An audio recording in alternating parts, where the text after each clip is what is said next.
Hello everyone, welcome to my YouTube channel. We are continuing with the video set series on the types of political systems by talking about what a dictator is and how it is played out in certain countries. This is important because we are also following up on the previous video about monarchies and seeing how a dictatorship is different from them by analyzing how a one-person ruler operates under this political system. A dictator is where one person holds all the power. This is the same as monarchs. All the power to decide on law and policy, control money, and other resources. They tell citizens how to behave and punish who violate their rules. Some dictatorships have a military officer at the top. Some have civilians. Sometimes dictators have so much power that they resemble absolute monarchs. The difference between a powerful monarch and a powerful dictator is how they come to power. Power usually transitions from one monarch to the next according to law, or by time-honored tradition, but by some kind of established process. This is so the transition is predictable. Dictators, on the other hand, often come to power because of a breakdown in the normal process, sometimes even engineering these breakdowns to help their ambitions. Breakdown means anything that interrupts a government's authority during a transition of power or affects whether people perceive the transition as legitimate or not. There are two types of breakdowns: internal breakdown and external breakdown. Internal breakdowns include an economic crisis, tragic plane crash, election fraud, or military coup. It is something that happens inside a country. External breakdowns include a terrorist attack, foreign invasion, or a global recession. It is something that happens to a country. Essentially, the difference between monarchs and dictatorships is following the normal process versus undermining it. And once in power, monarchs mostly follow the rules, but dictators do not. Monarchs might not be transparent or fair, but they are usually predictable on how they act. Dictatorships, on the other hand, refuse to abide by normal political processes. Dictators have the rules for the institutions of government. They rely on military and intelligence forces to compel the outcomes they want. To keep citizens in line, they try to control avenues of information through censorship or by co-opting the media. Government institutions like legislatures and courts give a dictatorship the deceptive appearance of legitimacy. A functioning government is like a well-lit room where there are many light sources and each is supposed to perform a particular task. Dictators take control by systematically turning off or redirecting all the light sources. If they have to, they will rip the wires right out of the wall, but often they only have to change their focus on what they do. In the end, the fixtures are still there, but they only illuminate what the dictator wants to see. A dictator modifies how the structures of government work and what each person does to be in the dictator's favor, at the expense of institutions and laws. Redirecting the lights is only the beginning of controlling a country. As you can see, a dictatorship is taking a one-person ruler to the next level by not only sucking as much power to themselves, but also disregarding the country's laws and government structures to align with their vision. Here are two countries we will look at to see how dictatorships work out: Uganda and Peru. Let's start with Uganda. In January 1971, General Idi Amin took power in Uganda through a military coup while President Milton Obote was out of the country. Amin has ordered all political prisoners to be free, suspended the constitution, and canceled elections, and said free and fair elections would soon be held. People thought this sounded good, but they remained hesitant. Others thought they should give him a chance since he said they would have elections again soon. They also thought things would be changed in Uganda when Amin said he would end economic policies that benefit big, rich men while other Ugandans suffered. But soon, Amin became a dictator by turning Uganda into a one-man show. He filled the government and the army with people who were personally loyal to him. He suspended elections because he did not believe the security situation would permit elections for at least 5 years. And he gave himself grandiose titles since he wanted to be the center of everything. He also considered himself to be the most powerful figure in the world, which is why he did not want to let any superpower control him. Ahmed thought of himself as the savior of Uganda, but he knew almost nothing about governing a country. When he took power, Uganda had a thriving economy, but he turned the government treasury into his personal bank account. When the money started running out, he ordered more prints. His troops followed his example by taking what they wanted. But after a year or two, even that was not enough. Ahmed said, "God told me it is time to free Uganda from parasites who want to take everything in this country for themselves." There were more than 50,000 people of South Asian descent living in Uganda. They were the backbone of the middle class. They were doctors, lawyers, accountants, engineers, mechanics, and small business owners. Ahmed gave them a choice to either leave the country within 90 days or be put in a detention camp. But Ahmed did not intend for them to pack anything. He forbade it. Each person was permitted to take $100 with them, but nothing else. Everything that was left behind, Ahmed gave to his supporters. Asian-owned businesses were the engine of the economy, but the new owners did not know what they were doing. Exports plummeted, work dried up, and even basic goods were hard to find. More and more skilled, educated people fled Uganda. Those who stayed suffered more every day. Ahmed paid no attention to public services or national infrastructure. Even if he had, many of the people who kept the lights on and the trains running had fled the country. All of this negatively impacted the country's economy.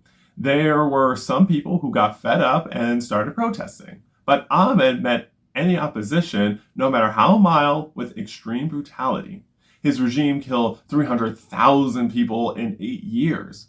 Not to mention, those he tortured were the ones who just disappeared. Some of his victims opposed what he was doing in Uganda. Others were possible rivals. A few were killed to settle personal vendettas.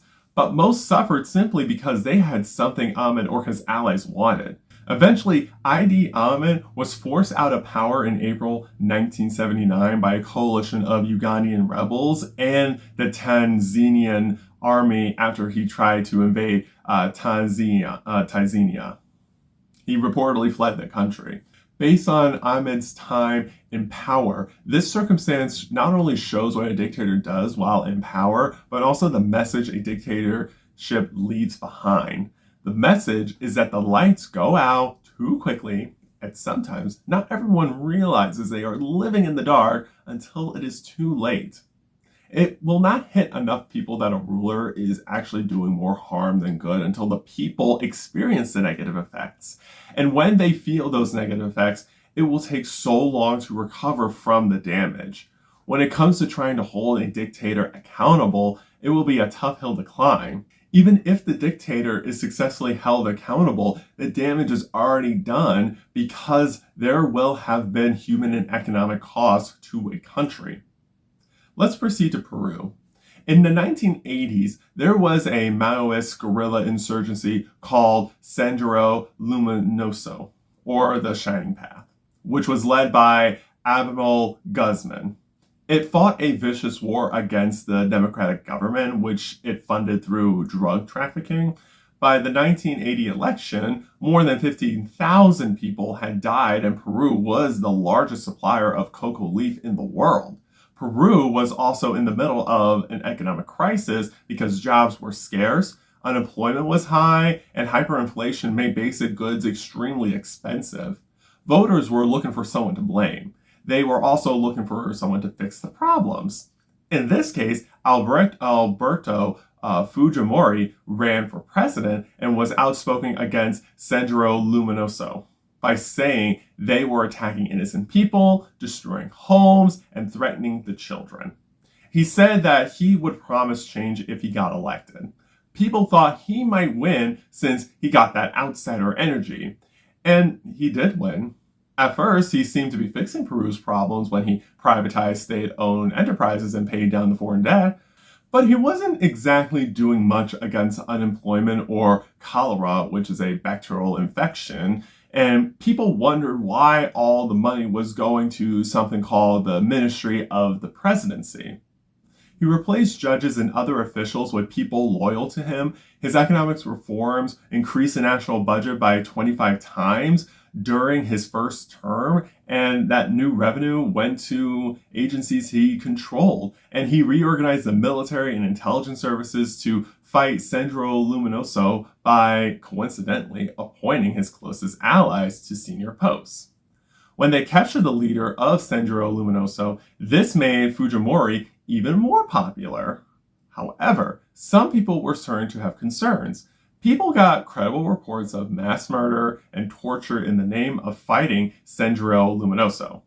Eventually, even some of Fujimori's supporters thought things had gone too far. They did not understand how far Fujimori was willing to go. Fujimori said he did not want the country to continue being weakened by terrorism, drug trafficking, and corruption, which he believed has been found in all levels of the government and rulings of judicial power. So he suspended certain articles of the country's constitution and said they were beginning a search for a more authentic democracy. His supporters did not ask for this much change. They wanted him to pay off Peru's debt, not reinvent democracy. Either way, he did 5 things. 1. Fujimori used his temporary authority to draft and pass a new constitution that gave him more control. 2. Congress was reduced from a bicameral to a unicameral institution, which meant fewer political parties and fewer representatives to resist him. 3. Fujimori could now issue laws by decree without needing congressional approval. 4. Provincial governors previously elected by the people were now appointed by the president. 5. All judges had to pass written exams to qualify for their posts, but military tribunals, no civilian judges, now conducted all trials of people accused of terrorism. The military also gained enormous new powers. They could do house-to-house searches for suspected terrorists and occupy university campuses.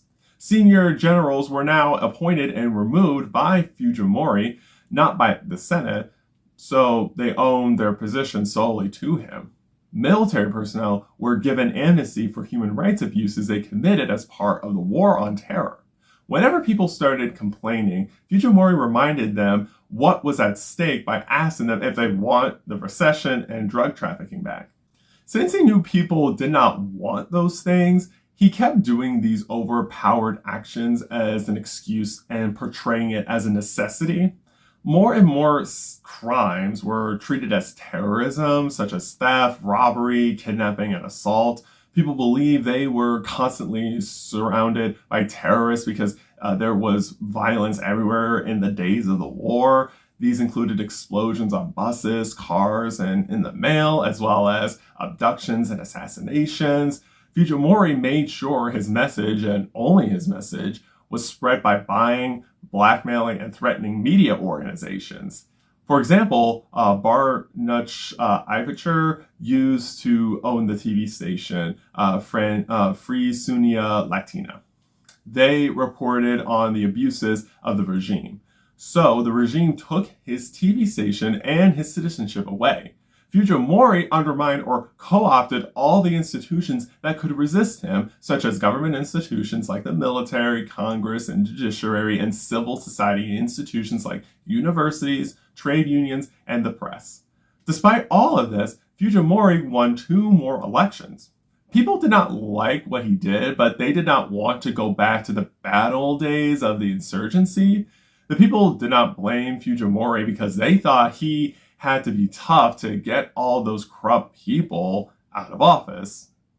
People thought things were finally stabilizing after so many hard years. Fujimori strategically deployed state resources to win elections. He wanted to pay for some social improvement programs through the Ministry of the Presidency as long as the paychecks had his name on them. He did not want to get the bureaucrats involved. Between strategic public works projects and threat-focused propaganda, Fujimori remained popular for a long time.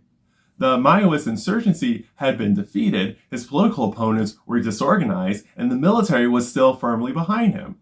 When Fujimori wanted to have a 3rd term, he would bribe Congress to have them conduct a more authentic interpretation of the Constitution to allow a 3rd term. Despite the Constitution not allowing a third term, he would commit a few bribes and threats to get what he wanted. He fired all three of the Constitutional Court judges who tried to enforce term limits. Even with the propaganda, scare tactics, mass incarceration, and use of state resources to buy support, opposition kept growing. Fujimori's economic reforms ended hyperinflation, but never delivered higher salaries or lower unemployment. When he got reelected again in 2000, it was only because he cheated so much in the first round that the opposition boycotted the runoff vote. Ultimately, Fujimori's tactics were his undoing. His downfall came when videos leaked showing his advisor, Valdemiro Montesinos, bribing politicians, judges, and TV stations. These tapes exposed the deep corruption of his regime, which was ironic because Fujimori got elected in the first place to fight corruption. It was the last straw. Fujimori left Peru for Japan, Congress stripped him of the presidency, and new elections were set for August 2001. Fujimori attempted a comeback in 2005, but he was arrested and extradited to Peru. In 2009, Fujimori was sentenced to 25 years in prison for crimes against humanity, including the La Cantuda abductions and murders. So, all in all, it does not look like Fujimori fixed the economic problems in Peru.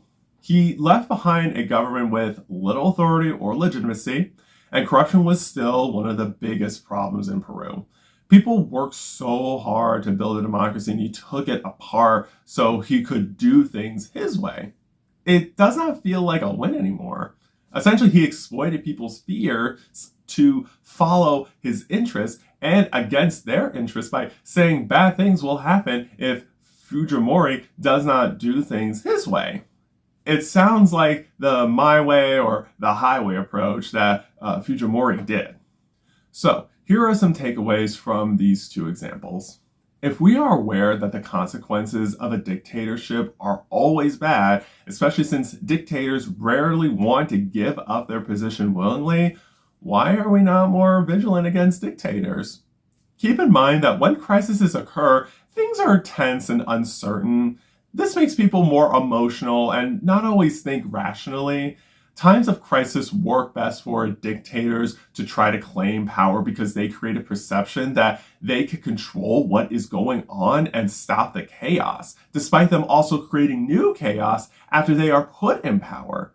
As humans, we get scared and we search for someone to fix something, which feels nice to us.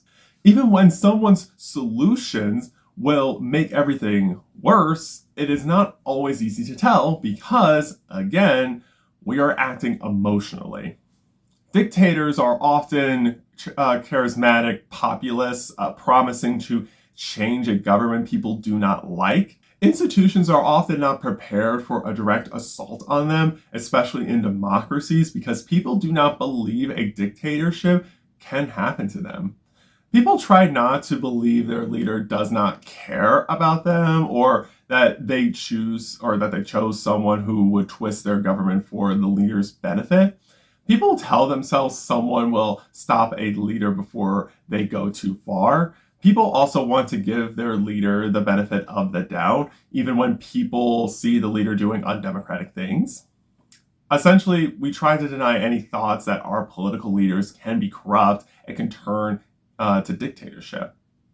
As citizens, we have to pay attention to the warning signs of would-be dictators, which include 4 things. 1, rejecting the existing rules of politics with their words and actions. 2, trying to silence, undermine, or minimize dissent. 3, tolerate or even encourage violence. 4, willing to limit civil liberties. These warning signs come from Stephen Levitsky and Daniel Ziblatt, who study dictatorships in Europe and South America. There could be a benevolent dictator, which is someone who has all the power, understands how to use it to benefit the most people, and then chooses to use it that way.